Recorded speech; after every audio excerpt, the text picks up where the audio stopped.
یہ ایک بعض سوال کے جواب کسی واقعہ میں چھپے ہوئے ہوتے ہیں. ہمارے ہاں ایسا ہوا کہ ایک طالب علم مدرسے میں آیا اور اس نے کسی دکان سے چوری کی. تو اس دکان والے نے کہا کہ یار مدرسے کے طلبہ چور ہوتے ہیں.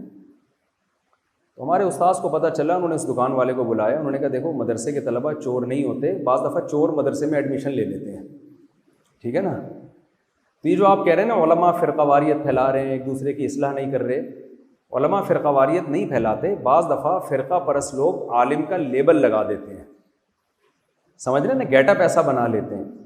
اب دوسرے کنٹریز میں گورنمنٹ ان چیزوں کو کنٹرول کرتی ہے. جیسے سعودی عرب میں فرقہ واریت نظر نہیں آئے گی کہ یہ نیلی مسجد, یہ پیلی مسجد, یہ گلابی مسجد, یہ ہری مسجد, یہ سفید مسجد, یہ نیلی پگڑی, یہ سفید پگڑی, یہ کالی, کہیں نظر آئی سعودی عرب میں آپ کو؟ ملیشیا میں 2-3 دفعہ گیا ہوں, کوئی مسجدوں کے فرق وہاں پر نہیں ملیں گے آپ کو. وجہ کیا ہے کہ گورنمنٹ کنٹرول کرتی ہے. بھائی جب تک کوئی ریلائبل مفتی نہیں ہوگا اسے فتویٰ دینے کی اجازت نہیں ہے, جب تک آپ کے پاس کوئی سرٹیفائڈ مفتی نہیں ہوگا.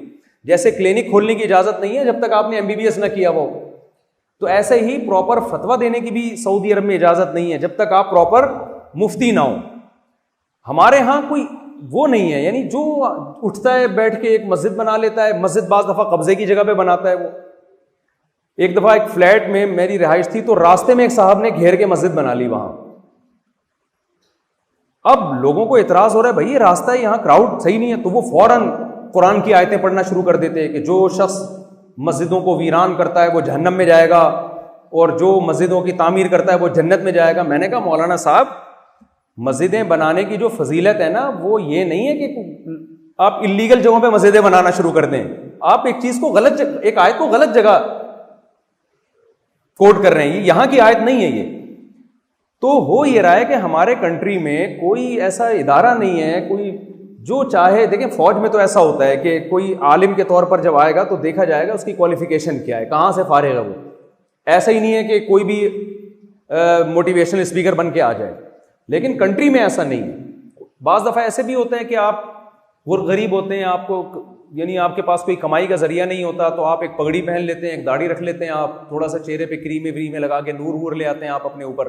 اس کے بعد آپ ایک 4 دیواری کھڑی کرتے ہیں, پھر آپ جمعے کی تقریریں شروع کر دیتے ہیں اور پھر کراؤڈ بڑھنا شروع ہوتا ہے اور ہوتے ہوتے آپ ملک کے سب سے بڑے مفتی بن جاتے ہیں, ٹھیک ہے نا. تو اس کی وجہ سے فرقہ واریت پھیل رہی ہے. جہاں مینجمنٹ نظر آئے گی آپ کو, جیسے سعودی عرب ہے, UAE ہے, دبئی ہے. میں مسقط گیا نا تو میرے وہاں بیانات تھے مسقط میں, تو بیانات تھے میرے وہاں. تو وہاں کی گورنمنٹ نے مجھے ویزا دینے سے پہلے میری کوالیفیکیشن پوچھی کہ آپ اپنے سرٹیفکیٹ جمع کرائیں, کہاں سے آپ فارغ ہیں, کہاں سے آپ نے قرآن و سنت پڑھا ہے. پوری پرمیشن گورنمنٹ سے ہمیں ملی ہے, انہوں نے وہاں کے اداروں نے تحقیق کی, ہاں بھائی ٹھیک ہے, پھر جا کے ہمیں پرمیشن ملی ہے وہاں بیان کرنے کی.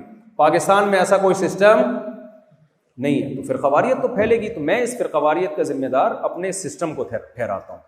تو علماء فرقہ واریت نہیں پھیلاتے, لیکن فرقہ پرست لوگ بھی عالم کا لیبل لگا لیتے ہیں.